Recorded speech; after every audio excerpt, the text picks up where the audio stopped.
शक्तीपीठ महामार्गाला माझा अजूनही विरोध आहे. मुख्यमंत्र्यांनी पर्यायी मार्ग काढावा. अशोक चव्हाण. शक्तीपीठ महामार्गाला शेतकऱ्यांचा विरोध होत आहे. वर्धा ते गोवा असा हा महामार्ग होत असून या महामार्गामध्ये 12 जिल्ह्यातील शेतकऱ्यांच्या सुपीक जमिनी जात आहेत. शेतकऱ्यांच्या कुठल्याही हिताचा हा महामार्ग नसल्याने या महामार्गाला शेतकरी विरोध करत आहेत. नांदेडमधून देखील हा महामार्ग जात असून या महामार्गाला नांदेड जिल्ह्यातील शेतकरी विरोध करत आहेत. शक्तीपीठ महामार्गाला पूर्वी विरोध होता आणि आताही माझा विरोध आहे. मुख्यमंत्री आणि शेतकऱ्यांना भेटून यातून पर्यायी मार्ग काढता येईल का हे पाहावं लागणार असल्याचं मत खासदार अशोक चव्हाण यांनी व्यक्त केलं.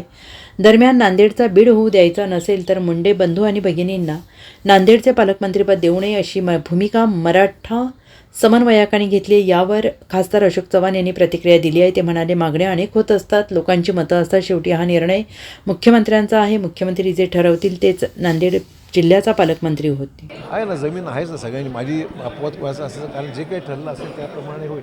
परंतु आम्ही त्याच्यामध्ये काय मार्ग कसा काढता येईल आपल्याला हे मुख्यमंत्र्यांना भेटणार आहोत, शेतकऱ्यांनाही भेटणार आहोत आणि त्यामध्ये आपल्याला पर्याय मार्ग का काढता येईल का, अलाइनमेंट काय बदलता येईल का, पर्याय काय शक्य आहे ते बघू. नांदेडचं पालक शक्तीपीठला विरोध होता तुमचा पहिले? विरोध आहेत ना. माझा विरोध तर निश्चितच आहे.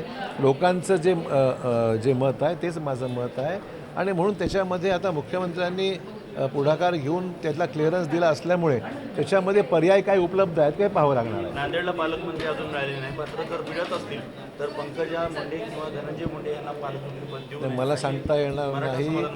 असं आहे की मागण्या अनेक होत असतात, लोकांची मतं असतात. शेवटी हा निर्णय मुख्यमंत्र्यांच्या डिस्क्रिप्शनचा आहे. मुख्यमंत्री जे ठरवतील तो निर्णय होईल. नांदेडला पालकमंत्री मला माहीत नाही. राज्यात नाही, कुठेच झालं नाही. राज्यात जे राज्यात होईल ते नांदेडला होईल. Bureau report SBN Marathi, Nanded.